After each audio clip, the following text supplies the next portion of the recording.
So this place has been here as far as we could trace back since the early 1960s. I think there's 2,500 artists to date that have recorded here, 2,500 albums. Every major player you can think of, from Prince to Jackson 5 to Marvin Gaye to James Taylor, like they've all done incredibly recognizable records here between the studios. And we kind of came in with the history in like pop and R&B. We worked with all these incredible female artists that kind of right when we were getting Sound Factory, they all started coming in to do their sophomore albums or their second, third records. Doja Cat, her, SZA, Kali Uchis, Lizzo, like all these girls started to just like all the records that they had made here became these massive records.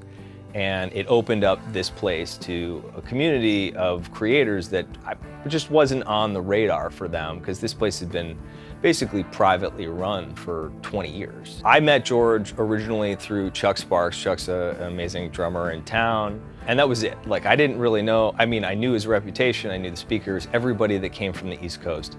That was the sound of popular records being made. And when I got in touch with him, he came down. He's like, I actually have a history of Sound Factory with design work, and we worked with Sunset Sound when they owned it. And I was like, please tell me anything you know, because at the time we were on this quest to just understand the Sound Factory history. We didn't get like a user manual with the place.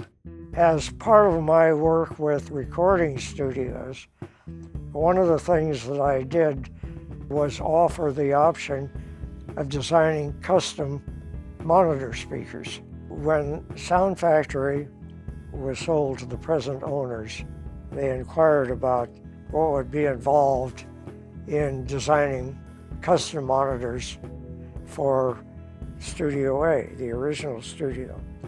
The room itself was one that I had designed many years earlier, but it had standard commercial monitor speakers in it.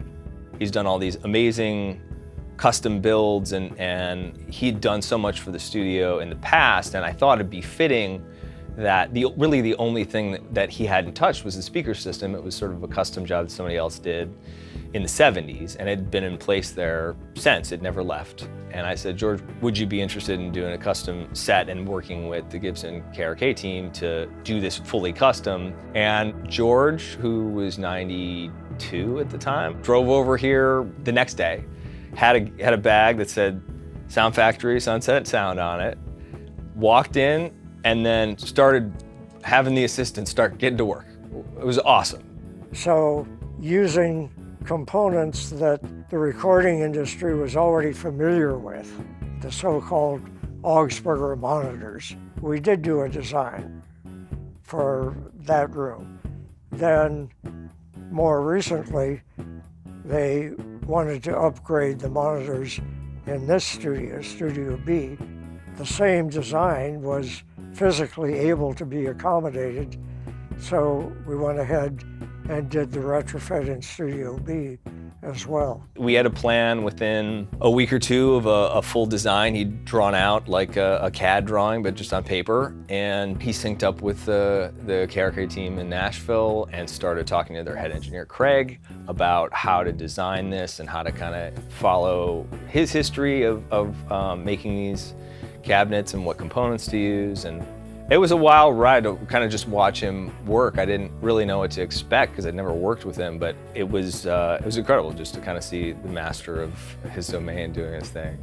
The one distinctive feature in almost all of my designs is a wooden high-frequency horn that I designed myself because there were certain deficiencies in the commercial designs that were available. So if you're like a grizzled professional that's done this a really long time, it's a sound you're familiar with. It'll rip your head off. There are a bunch of different speaker types around town. They all have different reputations. They all have different like types of people that they attract. But the stuff that we're attracted to for the main systems, we really want the impact and the energy and the excitement from it. While they're super accurate too, there's an excitement to it that I don't think you get from an off-the-shelf type large format speaker. I want the big monitors to be as bulletproof as possible. I don't want to equalize for a particular setup or a particular listening location. So They are now solid. Yes, that's what they should sound like. You can move around in the room. You can change the console monitors without drastically altering the sound of the main monitors. The atmosphere in these rooms, it's not like you're in a club, but it's like you want to feel the energy of that session. You're less concerned about how hyper accurate is this in different areas.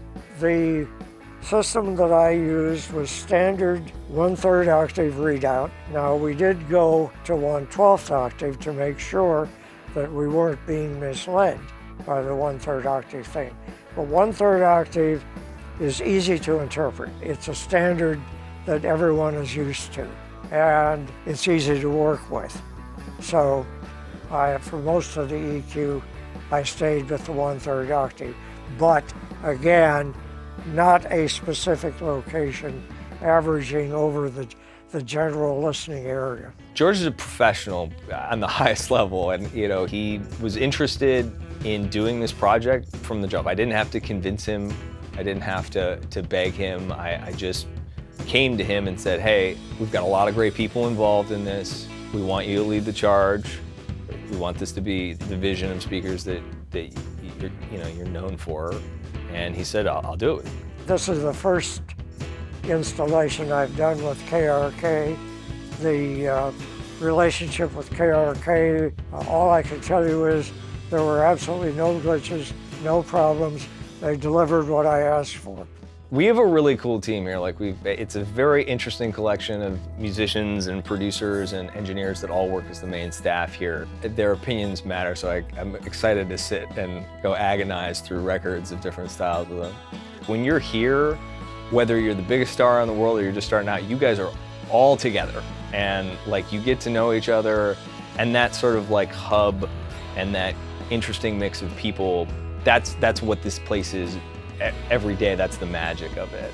When they're outside, they're Harry Styles.